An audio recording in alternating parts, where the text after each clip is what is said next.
नमस्ते बच्चों।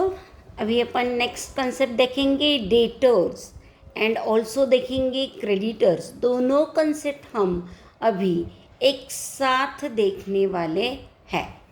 चलिए, तो what do you mean by debtors and what is the meaning of creditors?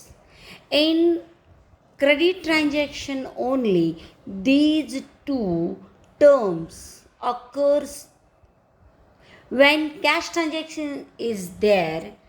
Debtors and creditors, these two concepts not occurs in that transaction, because goods goes out and cash comes in, cash goes out and goods comes in, so debtors cannot be seen and creditors also cannot be seen in these transactions. In this transaction only in credit transaction only, these two concept, these two terminologies, ये जो दो terminology है ये हमें देखने को मिलती हैं। अभी अपन उदाहरण के साथ देखते हैं। देखिए बच्चों, राजू सोल्ड गुड्स। राजू ने गुड्स क्या किए? सोल्ड किए टू, देखो, goods sold by Raju. Goods किसने सोल्ड किए? राजू ने। किसको? रमेश को। Ramesh, goods purchased bye Ramesh. यहाँ पे राजू जो है उसने गुड्स क्या किए हैं? सोल्ड किए हैं। रमेश जो है उसने गुड्स क्या किए हैं? परचेस्ड किए हुए हैं। So, Raju is the seller, Raju is the trader in this transaction, and Ramesh is the customer, Ramesh is the buyer in this transaction. So, goods sold goods in this way। देखो ये good जो है goes to Ramesh. Goods किसके पास जा रहे हैं? रमेश के पास जा रहे हैं। So Raju is the giver of goods. Raju जो है गिवर है किसका? गुड्स का, क्योंकि उसने गुड्स क्या किए हैं? सेल किए हैं। And Ramesh is the receiver of goods. तो रमेश कौन है? रिसीवर है। किस चीज़ का? गुड्स का रिसीवर है। मतलब रमेश ने गुड्स क्या किए हैं? परचेस किए हैं। अब देखिए, Raju has received this amount, the amount in this transaction in future date. Raju seller है, राजू रिसीव्ड करेगा अमाउंट को। उसने गुड्स क्या किए? गिवर है। गुड्स के लिए वो गिवर है, अमाउंट के लिए, कैश के लिए वो रिसीवर है। लेकिन वो कब रिसीव्ड होने वाली है? In future date only. Ramesh have to pay. Ramesh को क्या करना है? पे करना है। राजू को रिसीव्ड करना है तो रमेश को पे करना है। देखो, रमेश को पे करना है this amount to Raju in future date. यहाँ पर राजू है, राजू ने रिसीव्ड करना है this amount in future date. Amount is receivable. यहाँ अमाउंट क्या होने वाली है? रिसीव्ड होने वाली है फ्रॉम रमेश। किससे रिसीव्ड होगी? रमेश से। तो Ramesh is the debtor for Raju. Ramesh उसके लिए क्या हो गया? डेटर हो गया। And here amount is payable. Amount क्या करनी है? पे करनी है। किसको? राजू को। इसलिए राजू कौन हो गया? Creditor for Ramesh. रमेश के लिए राजू क्रेडिटर है एंड राजू के लिए रमेश डेटर है। डेटर मीन्स क्या? A debtor is a person who owes, who has to pay amount, who owes money to the business. Debtor ऐसा व्यक्ति है कि जो ऐसा पर्सन है कि जो मनी क्या करता है? बिजनेस को लायबल है, देने वाला है। ही हैज़ टू पे। समझ में आ रहा है? Creditor is a person to whom business has to पे।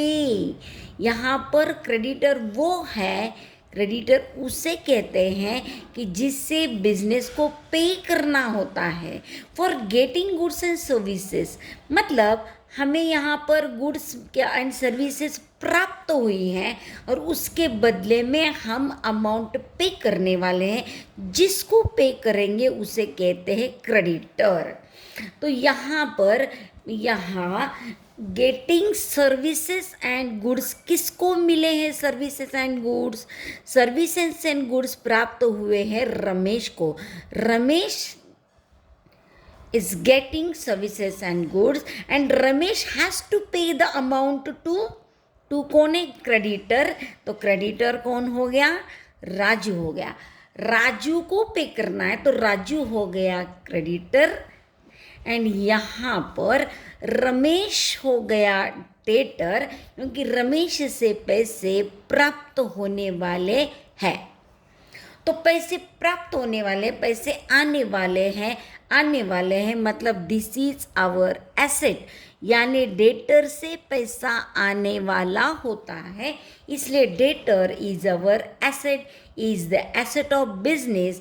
Debtor has to pay to business for getting goods and services on credit transaction only and creditor is a liability, क्योंकि creditor को पैसा देना होता है, क्रेडिटर को पैसा देना होता है, हैज़ टू पे, उसे देना है पैसा।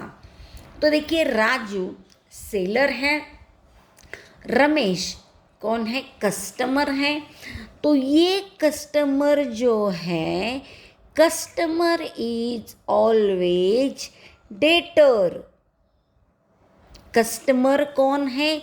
डेटर है। किसका? ये सेलर का।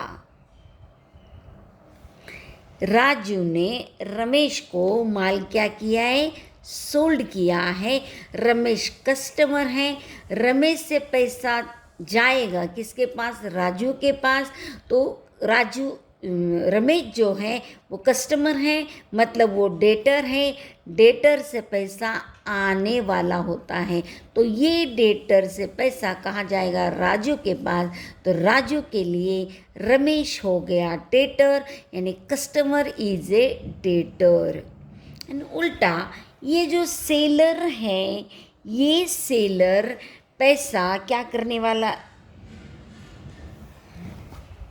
सेलर को पैसा क्या करना होता है? पे करना होता है। तो जिसे पे करना होता है पैसा, उसे कहते हैं creditor.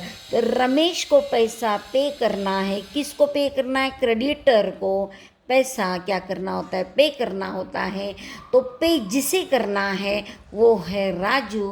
Raju is a seller, always seller को पैसा पे करना होता है। तो seller is always creditor to buyer. ये सेलर है, सेल किया है, उसे पैसा पे करना है किसे? रमेश को। तो रमेश के लिए सेलर यानी राजू क्या हो गया? क्रेडिटर, क्योंकि इसे पैसा क्या करना है? पे करना है। जिसे पे करना होता है वो क्रेडिटर होता है। पे किसे करना है? सेलर को। सेलर कौन है? राजू। तो राजू कौन हो गया? Creditor for Ramesh. अब जिससे पैसा आने वाला होता है तो कौन पैसा देगा? कस्टमर देगा। तो कस्टमर से पैसा आएगा किसके पास? सेलर के पास। तो सेलर के लिए यानी राजू के लिए ये रमेश यानी कस्टमर पैसा देगा। तो जिससे पैसा आना होता है उसे कहते हैं डेटर। तो Ramesh is debtor for Raju and Raju is creditor for Ramesh.